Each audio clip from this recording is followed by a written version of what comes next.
इस बार मकर संक्रांति 15 तारीख को ही मनाई जाएगी। मकर संक्रांति का पर्व सूर्योदय कालीन मनाया गया है।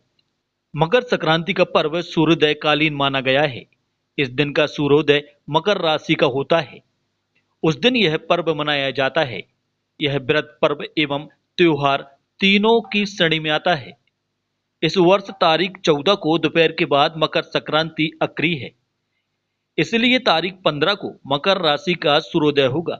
इस कारण सभी जगह मकर संक्रांति 15 तारीख को मनाई जाएगी। ब्रह्म मुहूर्त से स्नान दान पुण्य काल आदि प्रारंभ हो जाएंगे।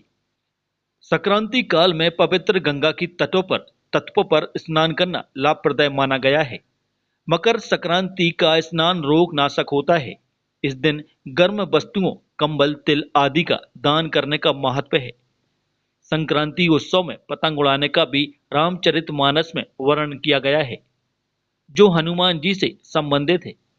मकर संक्रांति काल के बाद से शुभ मांगलिक कार्य प्रारंभ हो जाएंगे।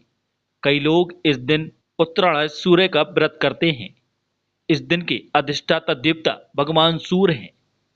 मकर संक्रांति से ठंड धीरे धीरे कमजोर होने लगती है। कृषि फसलों की हरियाली फूल प्रकृति को मनोरम बनाती हैं।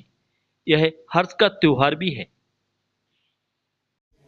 जी हाँ, इस बार मकर संक्रांति 15 तारीख को मनाई जाएगी और अब 15 तारीख के बाद ये अगले 100 साल के लिए 15 तारीख के लिए मकर संक्रांति फिक्स हो गई है।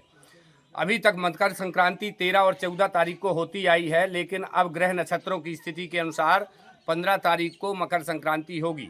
इस बार मकर संक्रांति का सूर्योदय 15 तारीख को होगा। देखा जाए तो मकर संक्रांति पौराणिक तिथि है और देखा जाए तो इसमें कई पौराणिक कथाएं संक्रांति काल से जुड़ी हुई हैं। इस दिन भगवान सूर्य मकर राशि में प्रवेश करते हैं, इसीलिए ये बहुत ही अति महत्व का दिन माना जाता है। पूर्व समय पर भी इसमें नदियों में इत्यादि में स्नान करने का महत्व है। चंगू पतंग उड़ाने का भी महत्व बताया गया है। पौराणिक कथाओं के अनुसार जब तीर्थराज प्रयाग में सभी देवता भी इस समय पर पृथ्वी पर अतुलित हो जाते हैं। रामायण में लिखा है कि माघ मकर गति जब रवि होई, तीर्थ पति आव सब कोई, देव दनुज नागर सब प्रेणी, तीर्थ मध्य ही सकल त्रिवेणी। अर्थात ये जो तिथि है ये ऐतिहासिक है, युगाद्य तिथि है। आप समझिए कि इस दिन जो भी तीर्थ में अपने देवता दनुज भी अपने जो है तो गंधर्व अपनी पत्नियों अप्सराओं के साथ में आकर के और मकर संक्रांति का स्नान करते हैं, साथ ही उत्सव मनाते हैं। उत्सव कई प्रकार से होता है। तिल के लड्डू इत्यादि गर्म पकवान बनते हैं। इस दिन दान करने का भी महत्व है। व्रत इत्यादि किए जाते हैं। साथ ही गर्म ऊनी वस्त्र इत्यादि तिल तेल इत्यादि के लड्डुओं का भोग लगाया जाता है।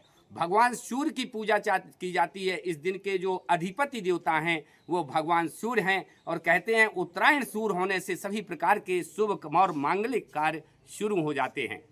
जहाँ तक पतंग उड़ाने वाली बात है तो इनके बारे में भी रामचरितमानस में आख्यान आया है कि एक बार प्रभु चंग उड़ाई, अर्थात एक समय पर ऐसा हुआ था कि भगवान जब छोटे थे तो उन्होंने हनुमान जी को स्मरण किया, अर्थात अपने दूत सेवक को स्मरण किया, तो उन्होंने उस बाल रूप में पतंग उड़ा करके और उनको एहसास कराया कि हम अयोध्यापुरी में आ चुके हैं। इसी प्रकार भगवान शिव ने भी डमरू बजा करके और मदारी का भेष धारण करके आए और भगवान प्रभु राम को बताया। तो लगभग ये सब वही शुभ समय है जिस समय पर पतंग भी उड़ाई जाती है और देखा जाए तो कई प्रकार से उत्सव भी किए जाते हैं और दान पुण्य का भी लाभ प्राप्त किया जाता है। तो ये एक युगाब्दी तिथि है और अब हमेशा 15 तारीख को ही मकर संक्रांति मनाई जाएगी। ज्योतिष ग्रंथों के अनुसार हर 100 साल में एक दिन मकर संक्रांति का बढ़ जाता है और इस बार मकर संक्रांति का पुण्यकाल 15 तारीख को प्रातः से ही सूर्योदय के बाद प्रातःकाल शुरू हो जाएगा। हालांकि 14 तारीख को मकर संक्रांति अर्की है, लेकिन 15 तारीख को मकर का ही सूर्योदय होगा, इसलिए मकर संक्रांति 15 तारीख को ही मनाई जानी शास्त्र सम्मत है।